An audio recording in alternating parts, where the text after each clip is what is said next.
नमस्कार साथियों, मैं मनीष भारती संस्कृति आईएएस प्लेटफॉर्म पर आप सभी का स्वागत करता हूं। साथियों, आज के इस लेक्चर में वीकली करंट अफेयर्स पर हम चर्चा करेंगे, यानी कि वो सारे मुद्दे जो पिछले सप्ताह चर्चा में रहा था, उन तमाम बिंदुओं पर हम बात करेंगे जो आपके लिए महत्वपूर्ण हो सकता है प्रीलिम्स एग्जामिनेशन को ध्यान में रखते हुए। देखिए, यहाँ पर जो इतने सारे टॉपिक हैं, उन सब चीज़ों को लेकर के हम बात करने वाले हैं। कुल 15 टॉपिक जो होगा वह विभिन्न विषयों से संबंधित, उस पर हम चर्चा करेंगे, जिसमें से पहले टॉपिक की ओर हम चलते हैं, जो कि इंटरपोल के द्वारा किया गया है।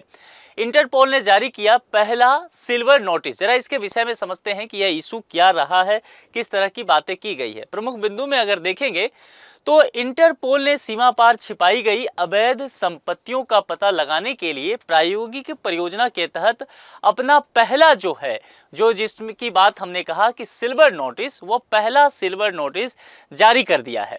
इंटरपोल के द्वारा एक बयान दिया गया है जिसमें कहा गया है कि यह फैसला इटली के अनुरोध पर किया गया है, पहला सिल्वर नोटिस जारी करने का, और उसमें एक माफिया के संपत्ति के बारे में जानकारी जुटाने की बात की गई है। देखिए, इसके तहत देशों को एक व्यक्ति के आपराधिक गतिविधियों से जुड़ी संपत्तियों के बारे में जानकारी प्राप्त करने का अवसर मिलेगा। इसमें अगर धोखाधड़ी की स्थिति देखेंगे, चाहे मादक पदार्थों की तस्करी की गई हो, पर्यावरण से संबंधित अपराध किए गए, भ्रष्टाचार किए गए हो, ये तमाम तरह के अपराध जो है इसमें शामिल किए जाएंगे। यह नोटिस संपत्तियों, वाहनों, वित्तीय खातों और कारोबारों से जुड़ी हुई जितने सारे मुद्दे हैं, इन सभी की जानकारी प्राप्त करने में मदद करेगा। अब जरा इसकी विशेषताओं की अगर बात करते हैं तो यह नोटिस अवैध संपत्तियों का पता लगाने, उसको पहचानने और फिर उसको प्राप्त करने में मदद करेगा। यह देशों की संपत्तियों की जब्ती, संपत्ति की जब्ती या वसूली के लिए द्विपक्षीय सहयोग की सुविधा भी देगा। इंटरपोल का सचिवालय का भी यहाँ काम कुछ देखा जाएगा। हर सिल्वर नोटिस जो जारी किया जाएगा उसकी यह सचिवालय समीक्षा करेगा, क्योंकि यह देखेगा कि कोई सिल्वर नोटिस ऐसा तो नहीं है कि राजनीतिक उद्देश्यों में आकर के जारी किया गया है, तो इसलिए समीक्षा करना आवश्यक हो जाता है।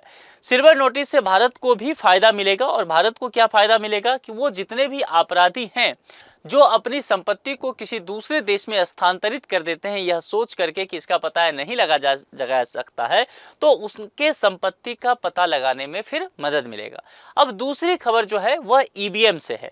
देखिए, जैसा कि आप जानते हैं कि दिल्ली में विधानसभा चुनाव की घोषणा कर दी गई है, और उसी के साथ यह भी कहा गया इलेक्शन कमिश्नर के द्वारा कि ईवीएम के साथ छेड़खानी नहीं किया जा सकता है, कि जो मुख्य चुनाव आयुक्त है राजीव कुमार, उन्होंने ये जानकारी देकर के बताया। इन्होंने पूरा प्रोसेस डिटेल से बताया कि क्या कैसे किस चीजें होता है। देखिए, इन्होंने कहा कि मतदान के 7-8 दिन पहले ईवीएम होती है कमीशन। इसके कहने का तात्पर्य यह हो गया कि इनके द्वारा कहा गया कि 7-8 दिन पहले ईवीएम तैयार की जाती है, यानी कि ईवीएम मशीन जो आप देखते हैं ना, उसमें सिंबल जो रहता है विभिन्न पार्टी का, वो 7-8 दिन पहले ही डाला जाता है। वो भी कुछ पोलिंग एजेंट के सामने किया जाता है, और इसको कह सकते हैं कि बाद में पोलिंग एजेंट के साथ मॉक ड्रिल जो होता है वह, यानी कि उसको मॉक पोल कहा जाए, उसकी छूट होती है। फिर ईवीएम में नई बैटरी डाली जाती है, फिर उसको वहां के से हटा करके स्ट्रांग रूम में रखा जाता है, और पोलिंग एजेंट के सामने ही उसको सील किया जाता है। ये सारा प्रोसेस उन्होंने बताया। उन्होंने यह भी बताया कि मतदान के दिन क्या क्या होता है। उनका कहना था कि मतदान के दिन पोलिंग एजेंट के सामने ईवीएम को शुरू किया जाता है, यानी कि पोलिंग एजेंट का मौजूद रहना आवश्यक है। मतदान से पहले पोलिंग स्टेशन से बोला जाता है कि आपको इस नंबर की ईवीएम दी गई है, तो आप जरा उसको वेरीफाई कर लीजिए कि वही है या कि नहीं। उस दिन एजेंट ने मॉक पोल किया था, आज उसको फिर से करने के लिए कहा जाता है। उसके बाद पूरे दिन जो है पोलिंग एजेंट वहीं रहते हैं और सारी जानकारी रखते हैं कि कौन कैसे किस तरह से काम हो रहा है। इसके अलावा किस ईवीएम में कितने वोट पड़े, इनकी संख्या भी उनको दी जाती है। अब आगे प्रोसेस यह भी बताया गया कि काउंटिंग के दिन क्या होता है। देखिए, चुनाव आयोग का यह कहना है कि काउंटिंग के दिन जो है यही प्रक्रिया फिर से दोहराई जाती है, और सबसे अहम यहाँ पर कहा जाता है फॉर्म 17C। इन सभी प्रक्रियाओं को फॉर्म 17C से मिलाया जाता है। उसके बाद 5 रैंडमली सिलेक्टेड वीवीपैट की जो है गिनती की जाती है, ताकि कोई तरह की समस्या ना हो जाए। राजनीतिक दलों के उम्मीदवारों को अपने काउंटिंग एजेंटों के साथ मतगणना केंद्र पर मौजूद रहने का अधिकार भी दिया जाता है। काउंटिंग एजेंट जो है वह वोटों की गिनती देख भी सकते हैं। तो कुल मिलाकर के जो ईवीएम पर विवाद चल रहा था उसको कुछ हद तक कम करने की कोशिश यहाँ पर इलेक्शन इलेक्शन कमिश्नर के द्वारा किया गया है। अगले टॉपिक पर चलते हैं। कुंभ वाणी चैनल का लोकार्पण किया गया है। उत्तर प्रदेश के मुख्यमंत्री योगी आदित्यनाथ द्वारा प्रयागराज में महाकुंभ 2025 में जो हो रहा है, इसको समर्पित आकाशवाणी के विशेष कुंभ वाणी चैनल का लोकार्पण किया गया है। इस कार्यक्रम के दौरान मुख्यमंत्री द्वारा कुंभ मंगल ध्वनि का भी लोकार्पण किया गया है। इससे संबंधित कुछ और बातें यहाँ पर समझते हैं। देखिए, यहाँ पर जो कुंभ वाणी चैनल का महत्व समझिए। इसमें यह कहा गया है कि इसके जो प्रसारण होंगे उसके आंखों देखा हाल बहुत लोग सुन सकेंगे। ऐसे लोग जो किसी भी वजह से महाकुंभ प्रयागराज में भाग लेने नहीं आ पाए, तो भारत में जो ऐतिहासिक आस्था की परंपरा रहा है उसको भी ये बढ़ावा मिलेगा और महत्वपूर्ण जानकारी, सांस्कृतिक कार्यक्रम आप घर बैठे सुन सकते हैं, है ना। तो इन सब चीजों को बढ़ावा देने के लिए यह काम किया गया है। अब यहाँ पर कुंभ मंगल ध्वनि की बात की गई है। इसमें वैदिक मंत्रोच्चारण, भक्ति संगीत और धार्मिक संदेश जो है वह शामिल किया गया है। ये कुंभ मेले के दौरान श्रद्धालुओं को प्रेरणा और सकारात्मक ऊर्जा प्रदान करने के लिए तैयार की गई है। महाकुंभ 2025 कब से कब है, तो यह उत्तर प्रदेश के प्रयागराज में 13 जनवरी से शुरू हो रही है और 26 फरवरी तक यह चलेगा। ठीक है, आगे बढ़ जाते हैं और बहुत महत्वपूर्ण टॉपिक है। संभव है यूपीएससी इस पर प्रश्न बनाए। भारत भूटान को लेकर के यहाँ पर बात किया जाएगा। पुनात सांगछू द्वितीय जल विद्युत परियोजना को लेकर के हम लोग बात करने वाले हैं। फिलहाल ये चर्चा में आ गया है। भारत हैवी इलेक्ट्रिक्स लिमिटेड यानी भेल ने पुनात सांगछू द्वितीय जल विद्युत परियोजना की 2 इकाइयों को चालू कर दिया है। यह परियोजना भारत और भूटान के बीच जो है द्विपक्षीय समझौता का एक हिस्सा है। इसे जल विद्युत परियोजना प्राधिकरण द्वारा विकसित किया जा रहा है। इससे संबंधित कुछ और बातें समझिए। यह जो परियोजना है भारत भूटान की संयुक्त परियोजना होने वाला है। यह कहाँ स्थित है, तो यह भूटान में स्थित है और इसके लिए जुलाई 2006 में समझौता हुआ था। इस परियोजना को 2 चरणों में विकसित की जा रही है। 1200 मेगावाट चरण 1 में और 1020 मेगावाट जो है चरण 2 में शामिल किया गया है। यह परियोजना पुनात सांगछू नदी पर विकसित की गई है, इसीलिए इस परियोजना का नाम भी नदी के नाम पर रख दिया गया। हालांकि एक बात समझ लीजिए, इस नदी को संकोश नदी के नाम से भी जाना जाता है, तो यह इंपॉर्टेंट है। यह नदी भूटान में निकलती है और असम में कहाँ मिल जाती है, तो ब्रह्मपुत्र नदी के साथ मिल जाती है। 1020 मेगावाट की पुनात सांगछू द्वितीय जल विद्युत परियोजना पश्चिमी भूटान के वांगडू फोडरंग जिले में बनाई जा रही है। यह एक रन ऑफ द रिवर परियोजना है। ठीक है, आगे बढ़े। ई श्रम पोर्टल अब सभी 22 अनुसूचित भाषाओं में उपलब्ध होगा।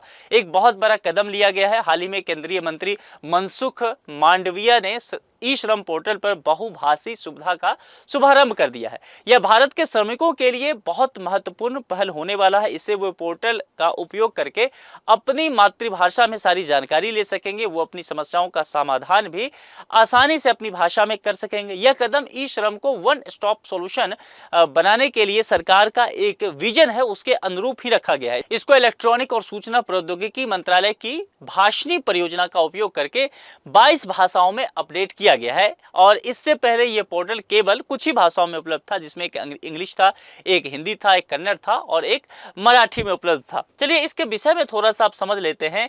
ई श्रम पोर्टल के विषय में, यह भारत सरकार द्वारा असंगठित क्षेत्र के श्रमिकों के लिए एक महत्वपूर्ण पहल है। इसे वर्ष 2021 में शुरू किया गया। मुख्य उद्देश्य क्या है, असंगठित क्षेत्र के श्रमिकों का पंजीकरण करना, उन्हें विभिन्न सामाजिक सुरक्षा योजनाओं से जोड़ना, इससे वो सरकार की योजनाओं का लाभ उठा सकेंगे। इसके तहत श्रमिकों को एक ई श्रम कार्ड जारी किया जाता है। इसमें 12 अंकों का एक विशिष्ट नंबर जो है वह शामिल किया जाता है। आगे बढ़ते हैं अगले टॉपिक पर। यह टॉपिक जो है सड़क दुर्घटना पीड़ितों के लिए कैशलेस उपचार योजना से संबंधित है। बहुत इंपॉर्टेंट है, इसको ध्यान में रखना है। हाल ही में केंद्रीय मंत्री जो है नितिन गडकरी, उन्होंने सड़क दुर्घटना पीड़ितों के लिए कैशलेस उपचार योजना की घोषणा कर दी है। यह पहल भारत में सड़क दुर्घटनाओं के जो आंकड़े लगातार बढ़ते जा रहे हैं उससे निपटने और पीड़ित परिवारों को आर्थिक राहत देने की दिशा में एक महत्वपूर्ण कदम हो सकता है।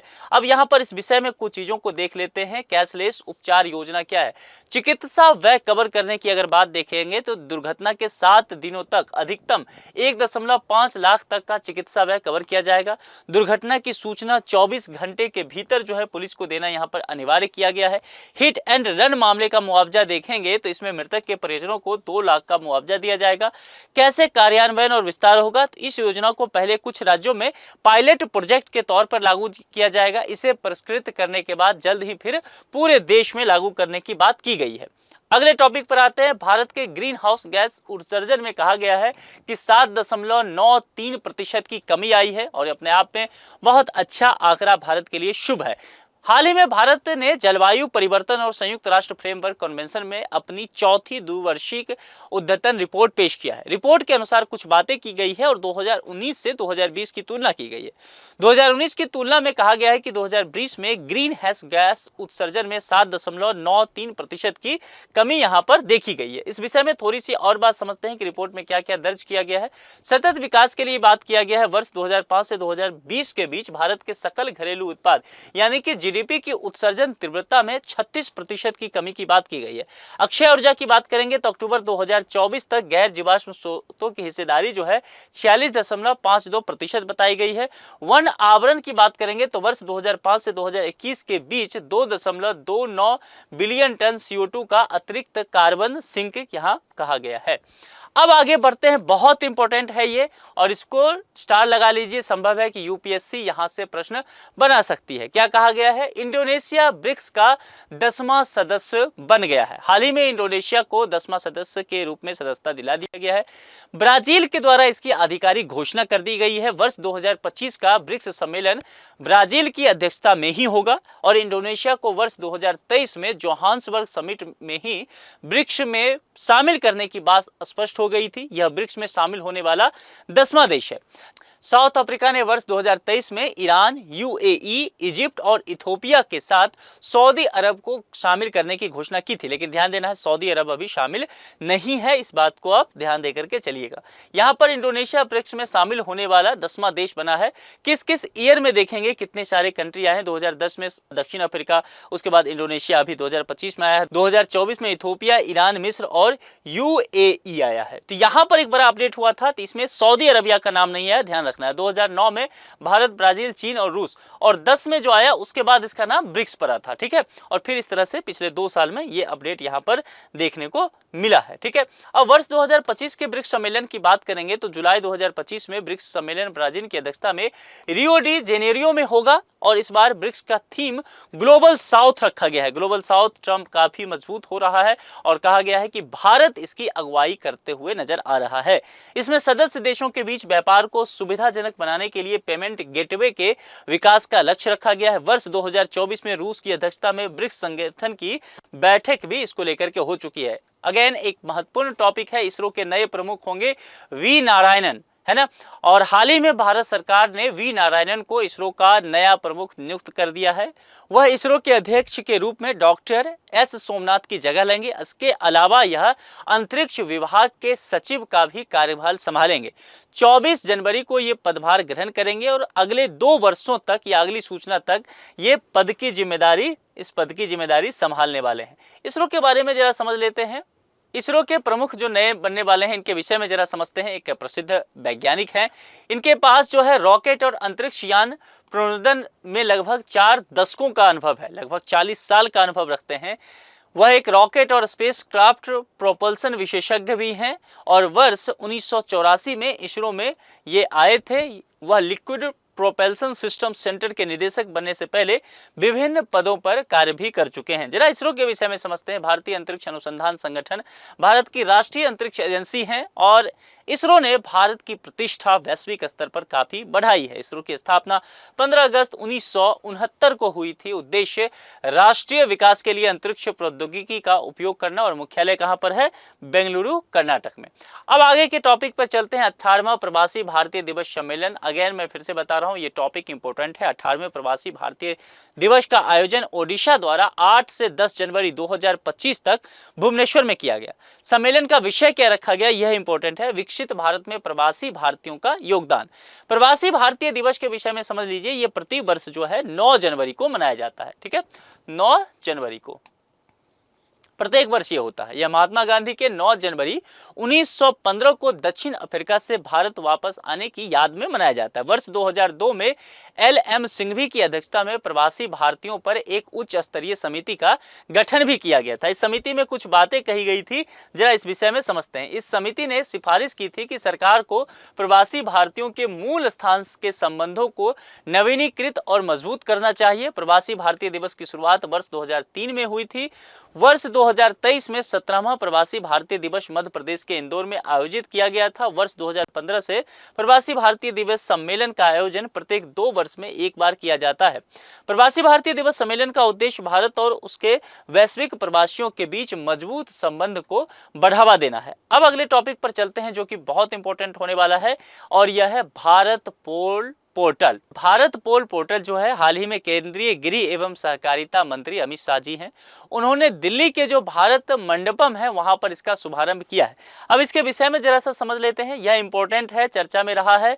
इस पोर्टल को केंद्रीय अन्वेषण ब्यूरो यानी कि सीबीआई द्वारा विकसित किया गया है। प्रबंधन भी सीबीआई के द्वारा ही किया जाएगा। यह भारतीय कानून प्रबंधन एजेंसियों को रियल टाइम सूचना साझा करने में सक्षम बनाएगा। यह पोर्टल अंतर्राष्ट्रीय अपराधों जैसे कि साइबर अपराध, वित्तीय अपराध, मानव तस्करी और मादक पदार्थ तस्करी की जांच में त्वरित सहायता प्रदान करने का यह काम करेगा। यह पोर्टल जो है इंटरपोल के माध्यम से अंतर्राष्ट्रीय सहायता के लिए सभी अनुरोधों पर कार्रवाई को सुव्यवस्थित करने का भी काम करेगा, और इससे अंतर्राष्ट्रीय पुलिस सहयोग तक त्वरित पहुंच भी संभव हो पाएगा। यह पोर्टल जो है फील्ड लेवल पुलिस अधिकारियों के लिए एक प्रवर्तनकारी उपकरण बनेगा। इससे अपराधियों व सुरक्षा चुनौतियों से निपटने की भी बात कही जा रही है कि उनकी कार्यकुशलता बढ़ेगा। अगेन एक टॉपिक बहुत इंपॉर्टेंट है, और ये रैबिट फीवर के बारे में कहा गया है।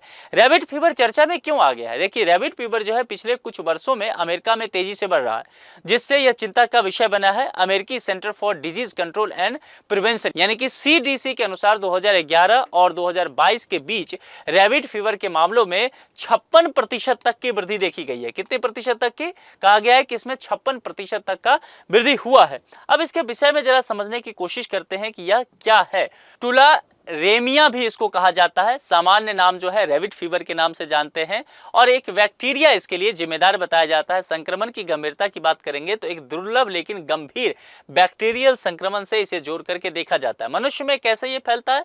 तो संक्रमित जानवरों के संपर्क से हो सकता है, खरगोश, हैरेस और कृंतक के संपर्क में आने से, सीधा संपर्क। अगर कोई व्यक्ति संक्रमित जानवरों के खून, उत्तकों या अन्य शरीर के भागों के संपर्क में आ जाता है तो ये फैल सकता है। अन्य स्रोत क्या हो सकता है? टिक या मक्खियों जैसे कीड़ों के काटने से, दूषित पानी या खाद्य पदार्थों का सेवन करने से, संक्रमित जानवरों के आसपास की हवा में बैक्टीरिया का अगर रहता है तो वहां पर अगर आप सांस लेते हैं तो उससे भी आपके शरीर में जा सकता है। लेकिन ध्यान रखना है कि यह मानव से मानव में नहीं फैलता है, जैसे कि कोरोना वायरस में था, तो यह स्थिति यहां पर नहीं है।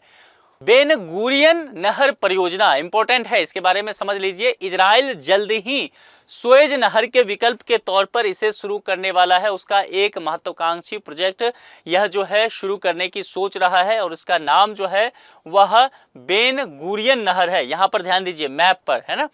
देखिए, ये जो सुएज कैनाल था उसके विकल्प के तौर पर यहाँ पर देखा जा रहा है कि यह इजराइल के द्वारा यहाँ पर शुरू किया जाएगा, यह कैनाल का निर्माण किया जाएगा। बेन गुरियन नहर परियोजना क्या है?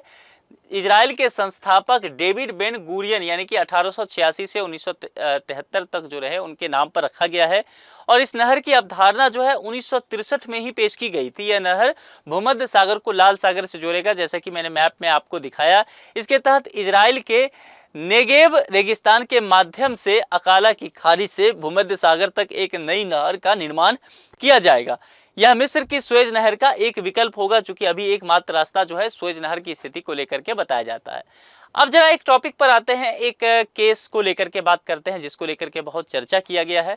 लड़की को एक बार फॉलो करना अपराध नहीं माना जाएगा। ये बॉम्बे हाईकोर्ट के द्वारा अपने एक निर्णय में कहा गया है कि लड़की को एक बार फॉलो करना अपराध नहीं माना जाएगा। यह घटना भारतीय दंड संहिता आईपीसी की धारा 354D के तहत पीछे पड़ने को अपराध नहीं माना जा सकता के तहत है।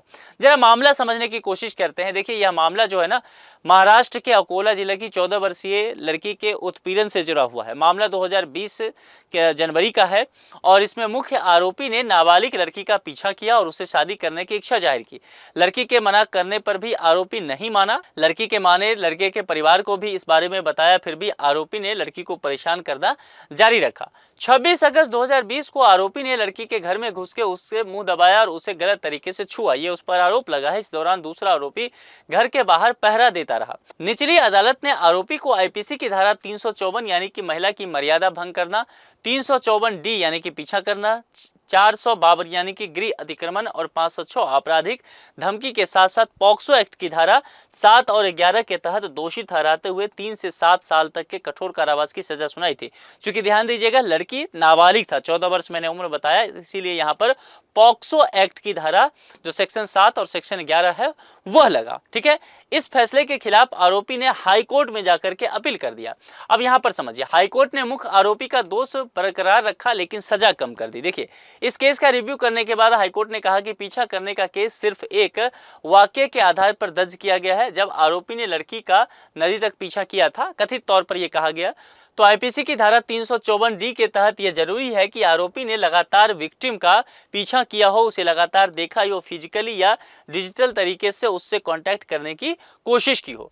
कोर्ट ने दूसरे आरोपी को सभी आरोपों से बरी करते हुए कहा कि उसने घर के बाहर खड़े होकर पहरा देने के अलावा कुछ नहीं किया है। इसके साथ ही कोर्ट ने आईपीसी के धारा 354 और पोस्को के तहत मुख्य आरोपी का दोष बरकरार रखा, चूंकि वह लड़की नाबालिग थी। हालांकि हाईकोर्ट ने मुख्य आरोपी की सजा कम कर दी। इसके पीछे कोर्ट ने तर्क दिया कि उसकी उम्र कम है और वो पहले ही कस्टडी में 2.5 साल तक रह भी चुका है। अब इससे जुड़े हुए जरा मुद्दों को देखते हैं। आईपीसी की धारा 354 चर्चा में आया है, जरा इसकी देख लेते हैं। भारतीय दंड संहिता आईपीसी की धारा 354 का संबंध पीड़ित महिला का पीछा करने से है। इस धारा के अंतर्गत किसी महिला का पीछा करना और उसकी सहमति के बिना बार बार उससे संपर्क स्थापित करना या प्रयास करना, निजता में हस्तक्षेप करना एक दंडनीय अपराध माना गया है। यदि यह कार्य राज्य के किसी कानून प्रवर्तन एजेंसी या किसी विधि के तहत किया जाता है तो फिर कहा गया है कि यह उसे अपराध नहीं माना जाएगा। सजा क्या होगा? पहली बार अपराध करने पर कारावास 1 से 3 वर्ष तक, आर्थिक दंड भी लगाया जा सकता है। दूसरी बार या बार बार करने पर 3 से 5 वर्ष तक और अतिरिक्त दंड भी लगाया जा सकता है। चीन का सफेद सोना बहुत इंपॉर्टेंट है और चीन के विषय में कहा जा रहा है चीन इससे दुनिया भर में फिर से एक बार राज करने की स्थिति में आ गया है। दरअसल चीन ने तिब्बत में सफेद सोने के नाम से मशहूर जो लिथियम है उसके बड़े भंडार की खोज कर ली है और उसके तहत कुछ बातें कही जा रही है। जरा प्रमुख बिंदु को देखिए। इसमें कहा गया कि चीन ने तिब्बत में सफेद सोने के नाम से मशहूर लिथियम के बड़े भंडार की खोज कर ली है। इसी के साथ चीन अब दुनिया का दूसरा सबसे बड़ा लिथियम भंडार रखने वाला देश बन गया है। लिथियम भंडार के मामले में अगर देखेंगे तो चीन से आगे अब बस सिर्फ चिली है, क्योंकि वो ऑस्ट्रेलिया, अर्जेंटीना और बोलिविया से काफी आगे निकल चुका है। यहाँ पर इस मुद्दे को विस्तार से देखें तो चीन ने 2800 किलोमीटर तक फैली एक विश्व स्तरीय स्पोर्ड यूमिन प्रकार की लिथियम बेल्ट पाई है। साइंस एंड टेक्नोलॉजी डेली के अनुसार स्पोर्ड यूमिन एक कठोर चट्टान अयस्क है जिससे लिथियम निकाला जाता है। ग्लोबल टाइम्स के अनुसार यह बेल्ट वेस्ट कुनलुन सोंगपैन गंजी तक फैली हुई है। इस खोज में तिब्बत के जिकुन सोंगपान गंजी क्षेत्र में एक खदान और क्रिंगहाई तिब्बत पठार में कुछ लिथियम नमक झीलें शामिल हैं। इस खोज से चीन के लिथियम संसाधनों में भारी उछाल देखने को मिलेगा। लिथियम का महत्व तो समझ रहे हैं, इलेक्ट्रिक वाहनों के लिए उपयोग किया जाता है। हम सब जो फोन यूज करते हैं तो सेल फोन और अन्य जो डिवाइसेज होता है उसमें, और खास करके परमाणु ऊर्जा के रूप में भी। तो निश्चित तौर पर चीन का इससे सामरिक और आर्थिक महत्व जो है आने वाले समय में बढ़ता हुआ नजर आएगा। कुल मिलाकर के देखेंगे तो इस सप्ताह ये 15 ऐसा विषय रहा विभिन्न विषयों से संबंधित जो कि चर्चा का विषय रहा और जिस पर यूपीएससी के द्वारा प्रश्न बनाया जा सकता है। तो इसको अच्छे से तैयार कर लीजिए ताकि आपके लिए ये लाभदायक हो सके। आज के लेक्चर में इतना ही। अपना बेहद ख्याल रखिए। बहुत बहुत शुक्रिया। Thank you so much.